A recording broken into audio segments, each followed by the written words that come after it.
Hello everyone, and welcome back to 3D Gaming. Today, we will focus on the new Voyage mission boss, Elsa. Before diving in, let's greet our fellow knights, Connex Conlu, Hakobin, and Nick Sanders. Triple T Gaming. Last week, we failed again to complete the Phase 1 of the new Voyage missions, the Manor Owner.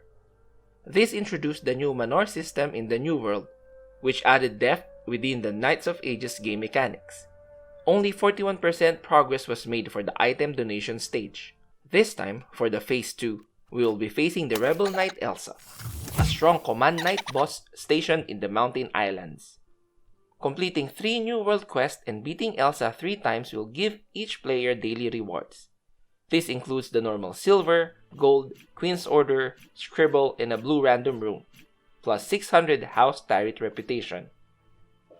The new feature this time is the individual contribution. If you reach 160 points, you may claim a rare soul crystal and 2 random purple runes. You will be given 11 points for completing half of the task and 22 points for finishing both.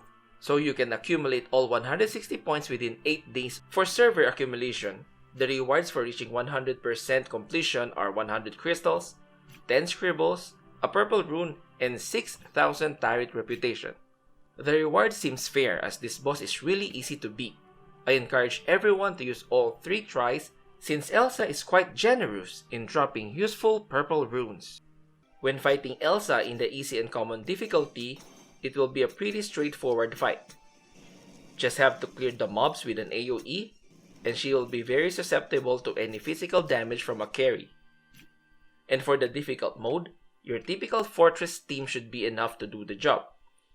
1 melee carry, preferably with flow and moral boost skills. 1 bishop with motivation for energy recovery, and another 1 having Zealotry for boosted damage and defense.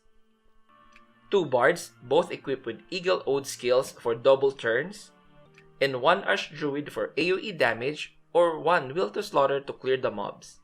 Rebel Knight ELSA is a command knight with a crossbow, meaning she is very effective in range combat but weak in melee attacks. She has 146 strength for high attacks and 178 vitality, adding to her defense and HP. 111 dex translates to block since she's also holding a shield, and 177 will for AoE boost damage around her. Her skills consist of Ambush Command 5, means the longer the rounds, the stronger she and her army will become. Righteous Glory gives magic resistance and additional block for every dexterity difference. It will also give damage reduction according to her will. Elsa's unique skill is Top Target. Any of your unit that will be attacked will have minus 150% deflect, and all enemies around will have plus 1 range and will focus fire for 2 rounds. So your targeted unit will be defenseless. For general tips, equip your carry with a leverage to counter the deflect debuff with parry skill. This is very useful if you are using a claymore warrior.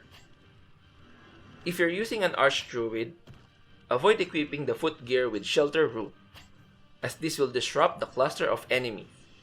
Unless you can one-shot the minions, then it shouldn't matter. Else, it will just spread the enemies apart, reducing your AoE effectiveness. The battle strategy here is simple. Buff up your AoE Archdruid and let the enemies clump up together on the first round. The Rebel CKs are using swords with quick combo skill, Call of Fate, and the annoying support skill, which will take damage for Elsa. The minions have good stats and can kill your support units easily, so take them out as soon as possible. If you attack Elsa without clearing the mobs, they will just sacrifice themselves and waste your energy stack for flow skill. Take note that the enemy range will be longer, so always scout the map for enemy respawns to avoid being sniped out. If you have a support unit with Istaka and Fate Barrier, then you can use this as a bait for the top target and ignore the minions altogether. Also, if you manage to surround Elsa with melee units, she will be a sitting duck without any means for retaliation. Remember, if your carry's dexterity is higher than Elsa's, then she won't be able to block, and will easily fall within 1 or 2 rounds of full energy flow skill. Defeating Elsa in difficult mode will guarantee a purple rune drop. This is quite useful for adding power to your equipments later on. And that's it for this video. Let me know how you are defeating this new boss. Stay tuned for next week as I will cover the manor system and alchemy mechanics. Keep farming and see you online. Triple T Gaming.